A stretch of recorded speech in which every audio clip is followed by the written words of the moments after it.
The National Science Foundation, supporting research and education across all fields of science and engineering. The National Science Foundation, where discoveries begin.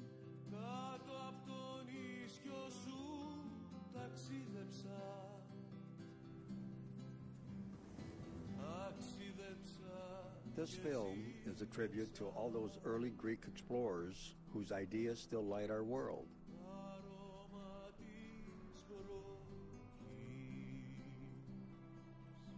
And as a Greek American, I am proud to celebrate their spirit and achievements.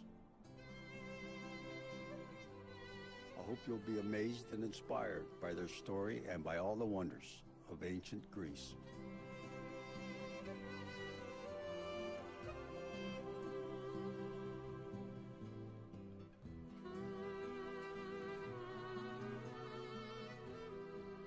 Hi, I'm Nia Vardalis. In my Big Fat Greek Wedding, I told you about Greek culture and traditions. Now I want to share with you the history and archaeology of the culture I love so much.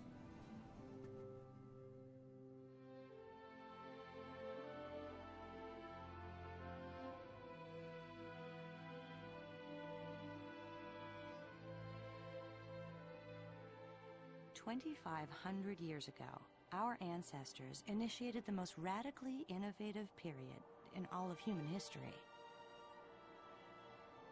They redefined art, literature, medicine, and philosophy, and created a new kind of society based on equality, a democracy.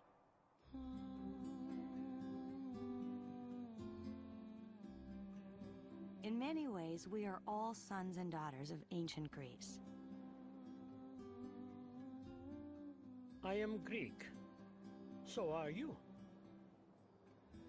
The Greeks were the first to celebrate the independent mind the way you do. They shaped what you think is good and true and beautiful.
All through Greece, secrets of this glorious past lie buried, awaiting the light of day. This is the quest of the archaeologist.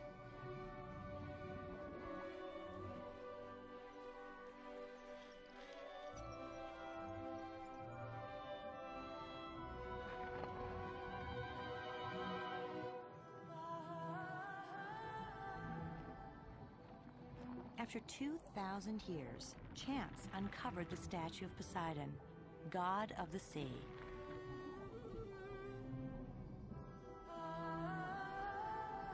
As sailors, many Greeks revered Poseidon above all other gods.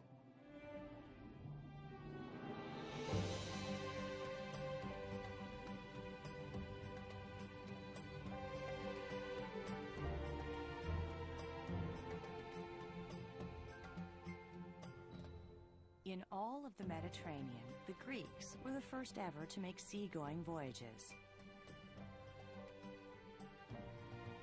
10,000 years ago, they brought stone tools from the islands to the Greek mainland.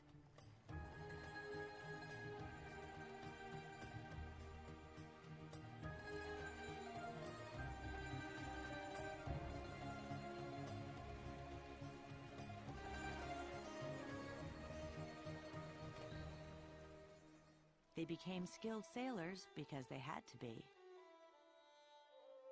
They lived in a land of 2,000 islands.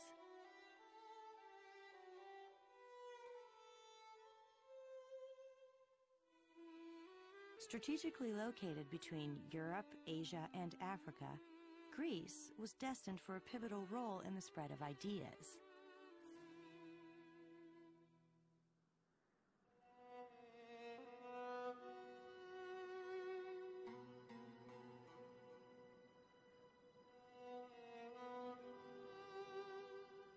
Throughout Greece, magnificent stone ruins announce the legacy of a mighty civilization. But beneath the ground, there are whispers of a secret world.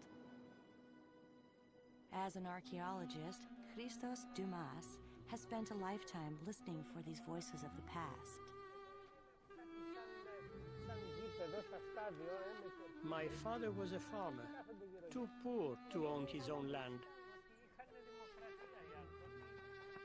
Just like these children, I grew up living and breathing the history of my country.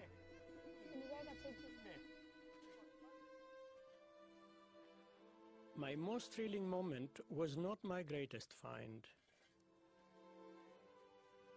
I was only 22.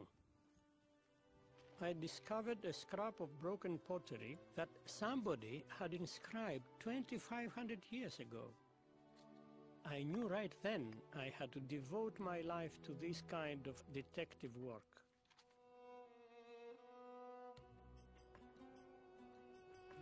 The great adventure of my life began 15 years later. On the island of Santorini, near the ancient town of Thera, my professor found traces of a Bronze Age city. But the people there left no written language we can understand. So we know only what their objects tell us.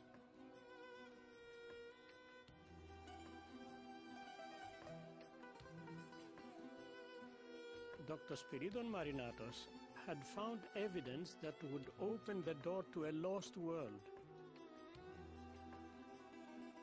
And he asked me to join him.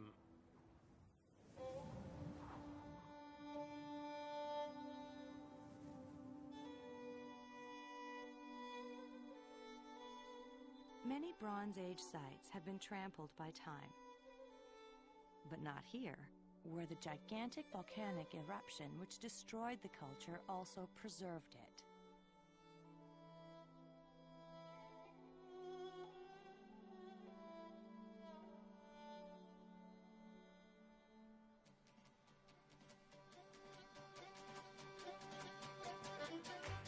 On Santorini today, you can feel the pulse of life.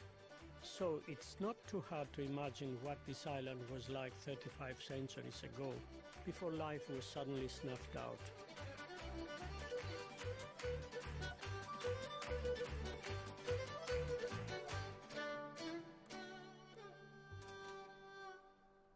The shape of the island, surrounding a huge volcanic crater, has prompted some archaeologists to look here for the lost city of Atlantis, the fabled city Plato wrote about.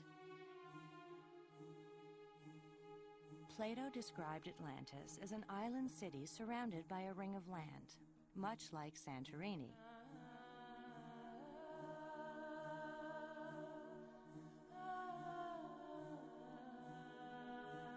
Could Santorini be Atlantis? To me, Atlantis is no more than a fascinating myth. But what we were about to find was even more intriguing.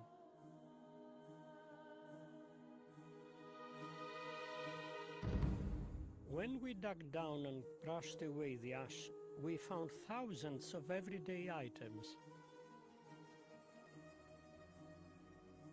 Tools and clay pots containing remnants of barley, fish and snails. This find could transform our knowledge of Bronze Age Greece. Now I knew why Professor Marinatos was so excited. Many of the walls were painted with murals, but there was one problem.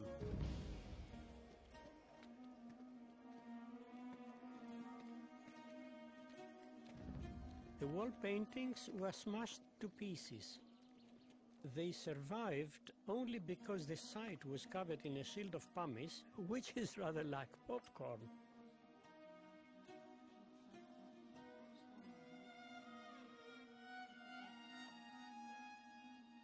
Piecing the paintings together is like getting to know someone. But one day you realize this is now somebody you wonder about and care about, a new friend.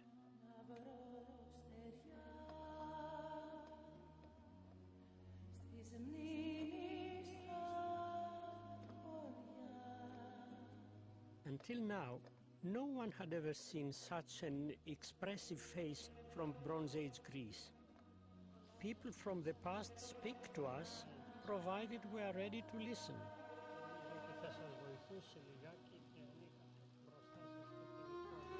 The paintings opened a wonderful window onto the lives of some gentle, artistic people. Who was this elegant woman? She picks crocus flowers, which yield the coveted spice, saffron.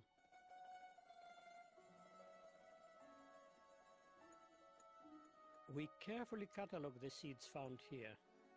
Seeds which tell us what the ancient people ate and even how far they traveled to get it. Τώρα τα βράδια μου, βράδια βουνά, του ταξιδιού μαυρά πανιά, άδεια η καρδιά μου, γειτονιά, στου κόσμου αυτού την ερημιά. The sea was central to this island culture, yet their boats were a mystery. The only clues came from small ringed seals, which offered no details. In fact, we knew almost nothing about Bronze Age ships until the flotilla painting was assembled.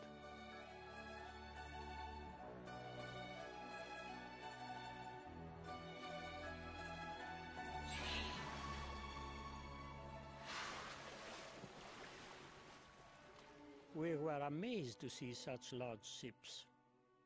For the first time, we could see details of their sails and rigging. This painting broadened our knowledge tenfold. Φωνή της μοίρας, φωνή της λύρας, τραγούδισε μου το παράπονο που ζω. Τραγούδισε μου, αλήθεια πες μου, πότε τα μάτια της θα δω. We found no palace on Santorini, only comfortable houses. The people had leisure time to pursue the arts and sports, like boxing. Now that we had come to know the people through the paintings, we were really curious. What was their fate when the volcano erupted? When we removed the volcanic material, we found nobody, no victims, and it is a surprise. What happened? Because nobody could have survived such a disaster.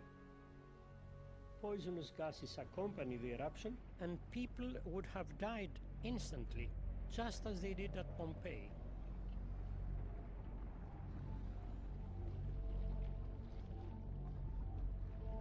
Where were the people?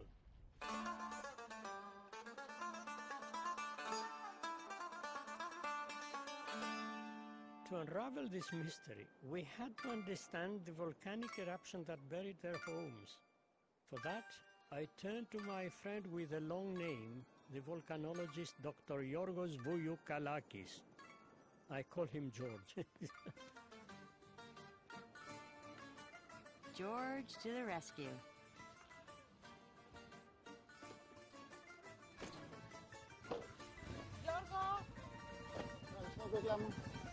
Να είχα φτερά στα πόδια, τα τόσα σου ανηφόρια, τα τόσα σου εμπόδια, να πέρναγα με μιας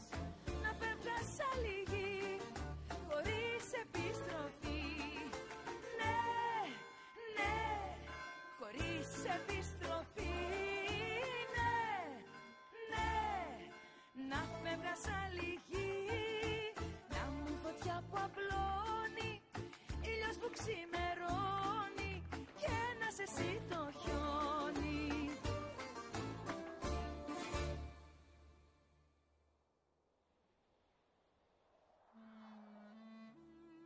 To find the people who may have been buried by the ancient volcano, George and my assistant, Irini, used ground-penetrating radar to peer down into the soil as far as 60 feet. Someday, such tools may reveal people who huddled together when the eruption occurred.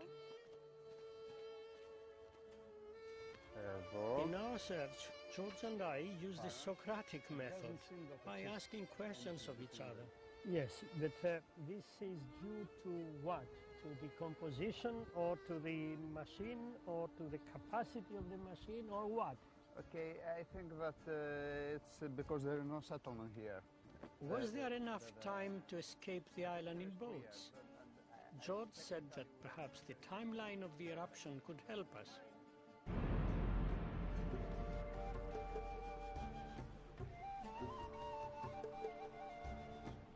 This cliff, all 100 feet of it, was laid down during the eruption. To George, the cliff is a timetable, a diagram showing how the eruption unfolded. By studying the layers of debris, George can trace the 4 phases of the Great Eruption. Because the bottom layer was just 3 inches thick, George knew that the first phase lasted only about 10 minutes. Fine yellow ash layer, which fell for about 10 minutes before the big blast began. It's like mud. Yes, this is muddy layer. And people could survive this event. But the big problem began after it. The volcano gave off plenty of warning signals. But once the second phase began, it turned deadly in just minutes.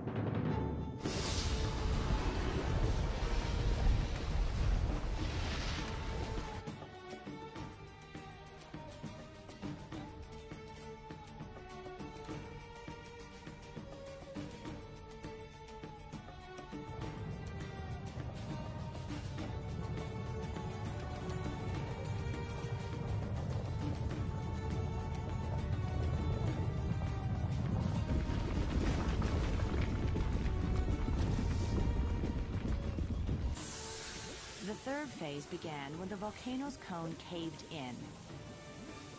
Seawater rushed into this inferno, creating a pressure cooker of superheated steam, which set off a massive explosion with the force of 40 atomic bombs.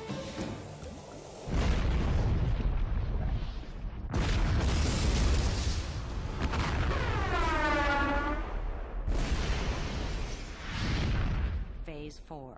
Raging avalanches of rock and debris, known as pyroclastic flows.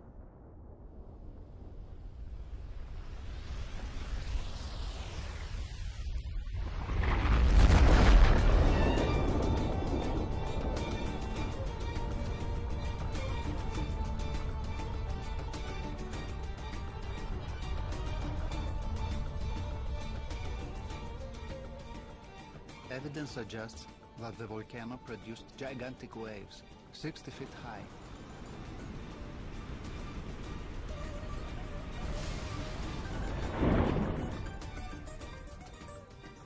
If people escaped by ship at the last minute, they never could have survived these tsunamis.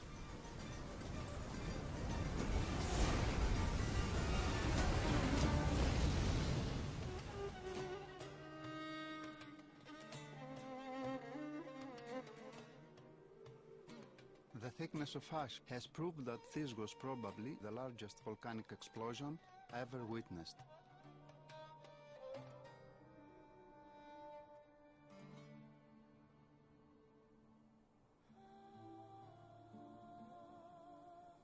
I wonder about the people. What happened to the woman who was picking saffron? Dr. Dumas wondered exactly when they lived. George thought he could help.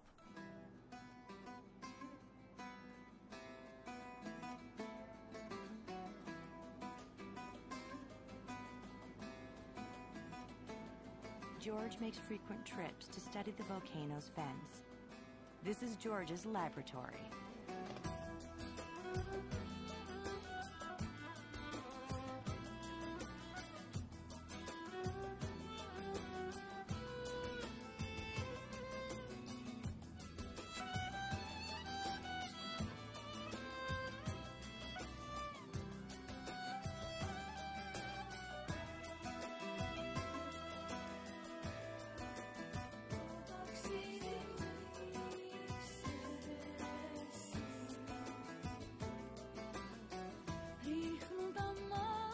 Σου φωτιές στο χρόνο κι είναι τα χέρια σου μια φυλακή. Το ξέρω πάλι θα μ' αφήσεις μόνο κάποια Κυριακή. Every volcano emits a different blend of minerals.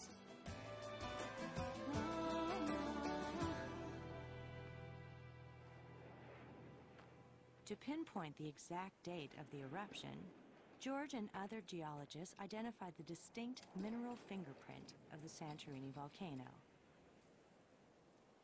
When the volcano blew, it was heard thousands of miles away. This volcano had a global impact on weather patterns.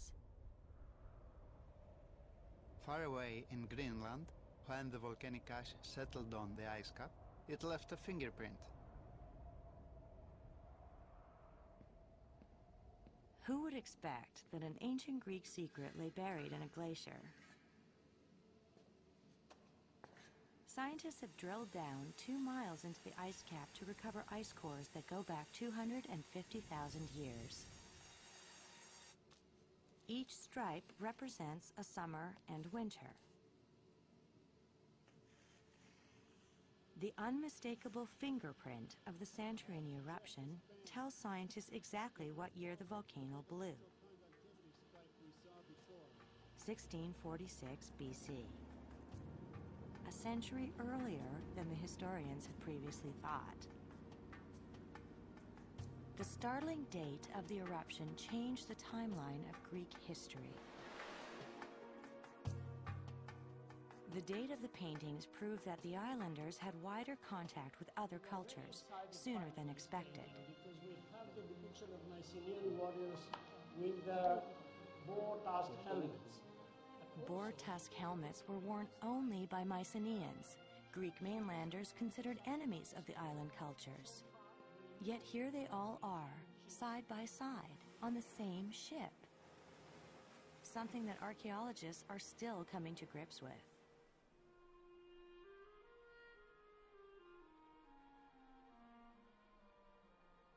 Ships were vital to this island culture. One day, an even greater Greek civilization would thrive on sea power.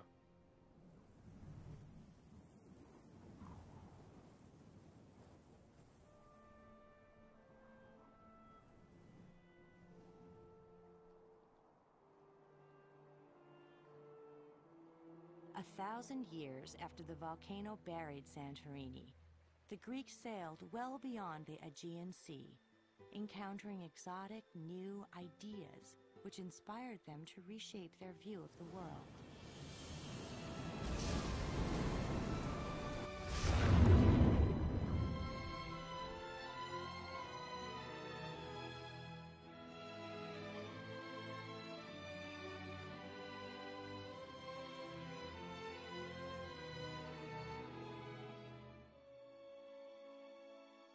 Philosophers and merchants traveled here to exchange both goods and ideas, making Athens the hub of the first information age.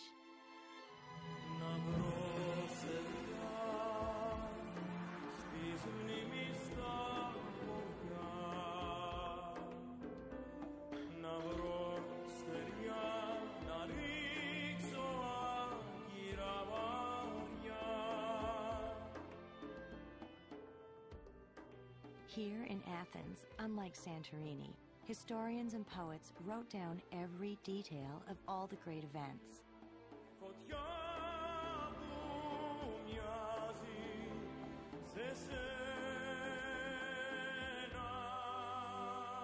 Instead of digging through dirt, scholars dig through written texts to find the secrets of the past. The earliest written languages were complicated. Only priests and scribes could master Egyptian with its 1,000 hieroglyphs. By radically simplifying the alphabet, the Greeks opened up written language to the ordinary citizen. What a powerful tool for the spread of democratic ideas.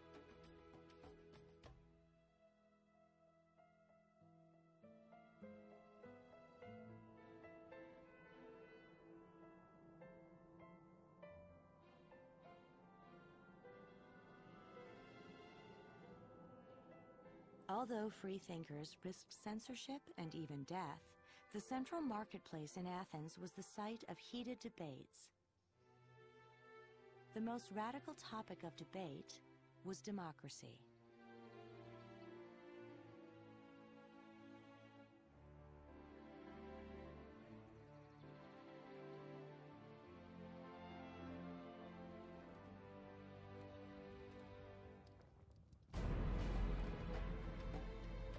In 510 BC, the citizens of Athens voted for the first time, signaling their choice with white or black stones.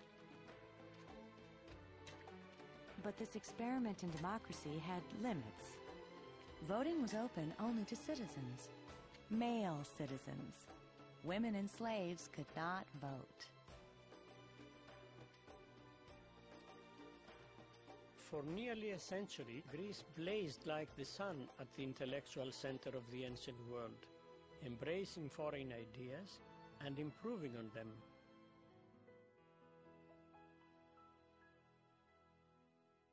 Egyptian sculptors influenced the Greeks. The stylized figures from Egypt are reflected in early Greek statues that stand rigid, 1 foot forward.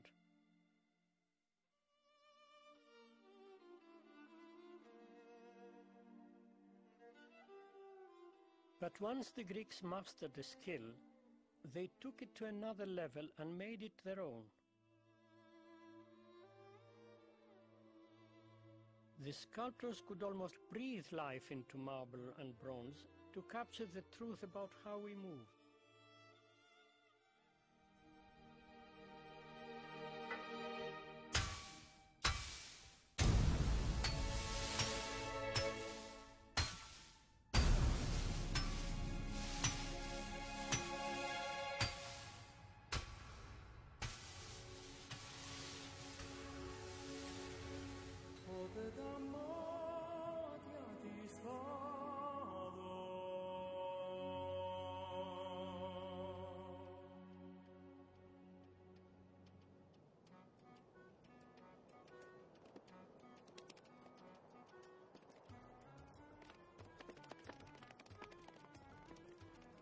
The stage play. Greek poets and playwrights invented the basic forms of comedy and tragedy. Now there's an innovation.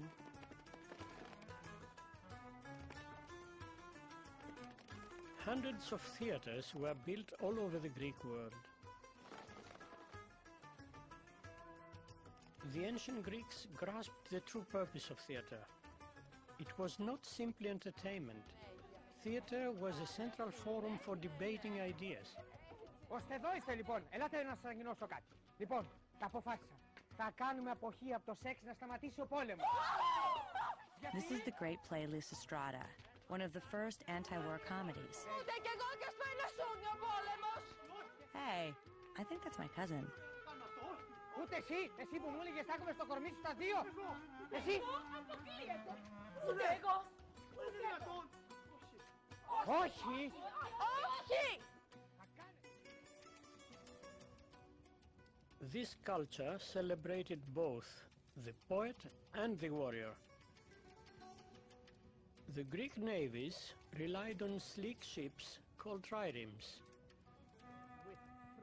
tiers of oars stuck in 3 lines, one on top of each other. The oarsmen had to function in perfect unison. In this way, they could reach a speed of 15 miles an hour. What's that? This is the ram. And as the ram was deep in the water, with that speed it could smash a hole in the enemy ship and sink it. What do you think about that?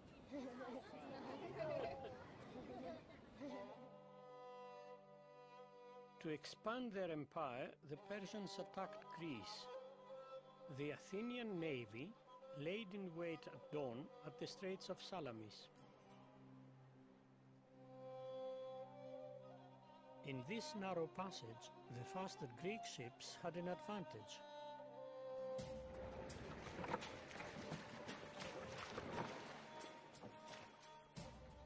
Though outnumbered 2 to 1, the more maneuverable Greek ships were able to ram the Persian ships and win a decisive victory.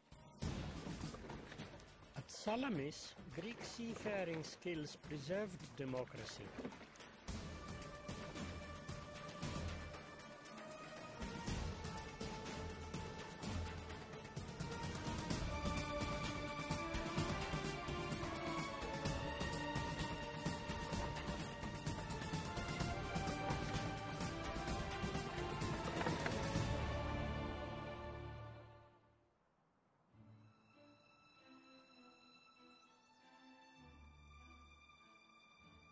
The political leader of Athens, Pericles, envisioned a great temple on the Acropolis, the tall hill in central Athens.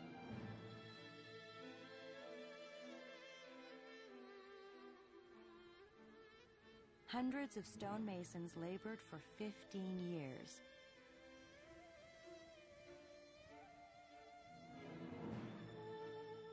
This temple was to honor Athena, goddess of wisdom. It was called the Parthenon.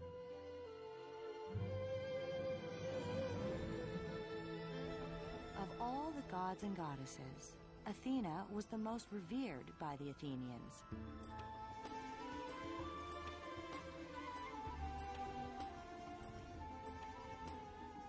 She gave her name to the city, and it was thought, her protection.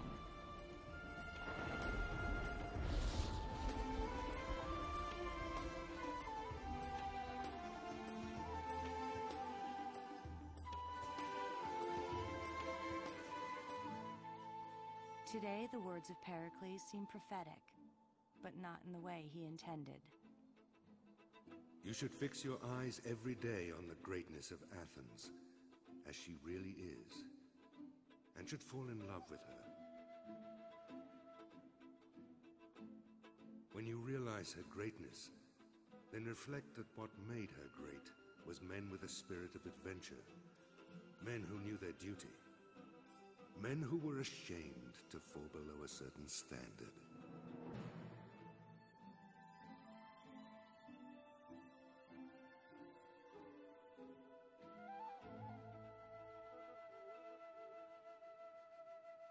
The Parthenon once brimmed with life.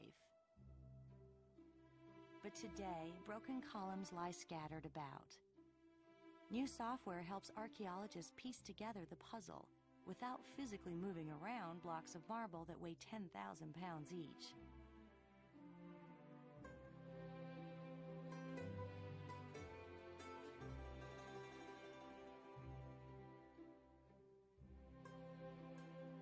This building was a revolutionary design. There isn't a single straight line. Pillars swell and taper, floors curve.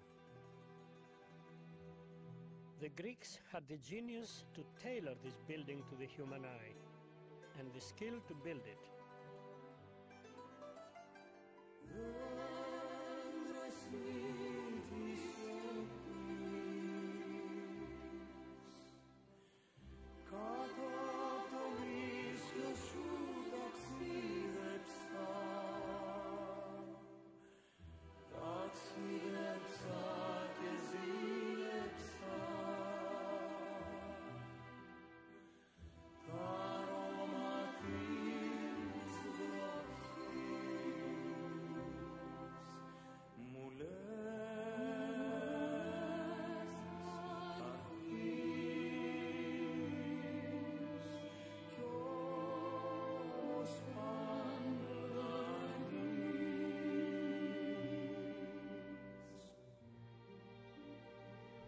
crown jewel of the Parthenon was once a huge statue of the goddess Athena, 40 feet tall. This tower of ivory and gold cost even more than the building which housed it.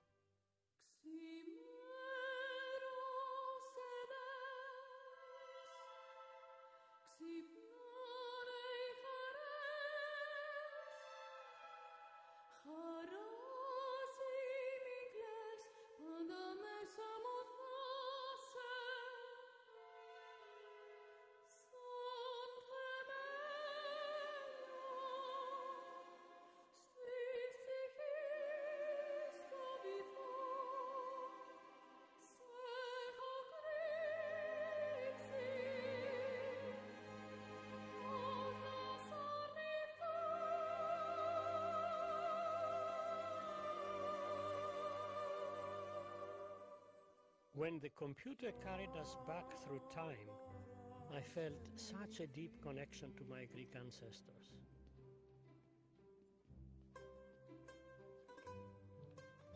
That wasn't my first leap back in time.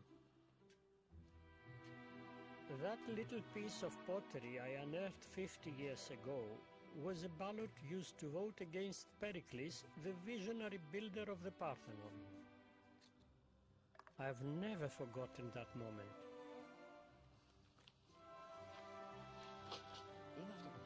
The name Pericles, scratched into a scrap of pottery, spelled trouble.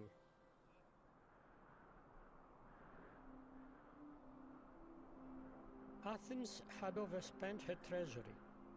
The Parthenon, once a symbol of glory, now stood for arrogance and extravagance. Athens overextended her armies in too many wars, too far afield.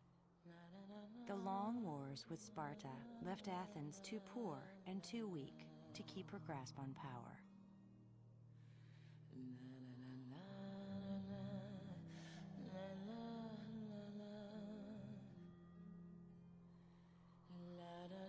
After nearly a century of innovation and supremacy, Athens' hubris, her arrogance, was her downfall.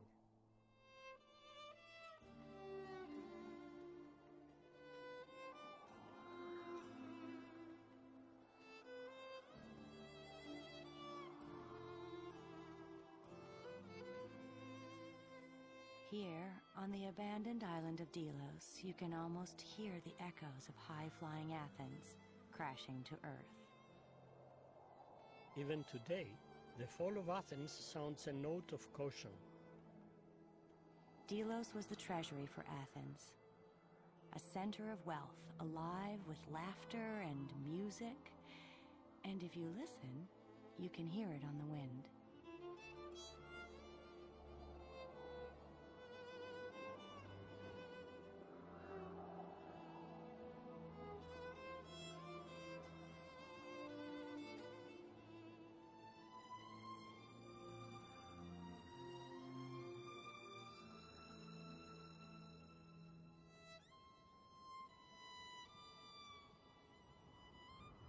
Civilizations can simply crumble. Volcanoes can bury them. They can collapse under the weight of their own pride and ambition. When civilizations fall from a great height, they shatter. But centuries later, those glorious fragments still enrich our lives.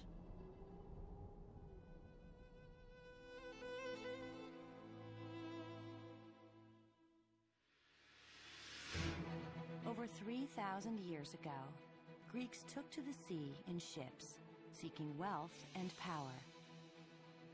But the most vital cargo they brought back was knowledge and new ideas.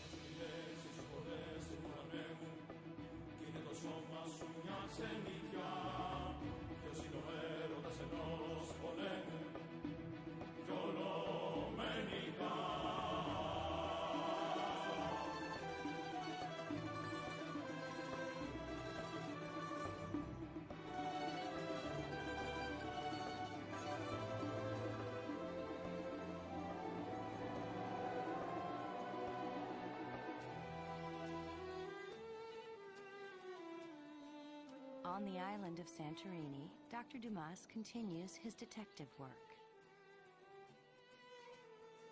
The ancient Greeks were so very passionate in their quest for truth, and it is this passion that inspires me. It is because I am Greek. People from the past speak to us, provided that we are ready to listen. Εδώ θέλω να μου εξηγήσεις ακριβώς αυτό εδώ, που λέμε ήταν η πρώτη καλδέρα. Dr. Dumas's team reassembles a lost world. The volcano that destroyed a Bronze Age culture also preserved its secrets. In many ways, the advanced civilization on Santorini foreshadowed the golden age of Greece. The passionate creativity of the golden age illuminated every facet of life, from philosophy and art to the Olympic spirit that still burns bright.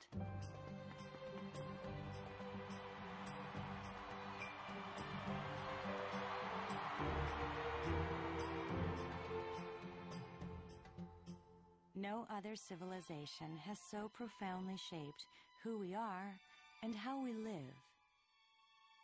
My Greek ancestors taught us to govern ourselves with moderation, heal ourselves through the use of logic,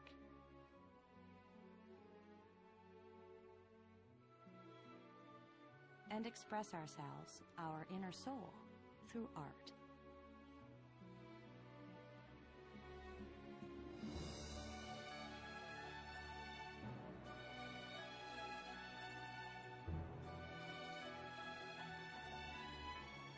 The world has never seen anything quite like the transformation of ancient Greece, where an enlightened society based on equality redefined what it means to be human.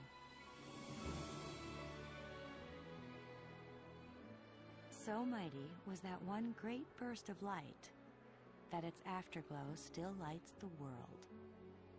Τραγούδισέ μου, αλήθεια πες μου, πότε τα μάτια της θα δω.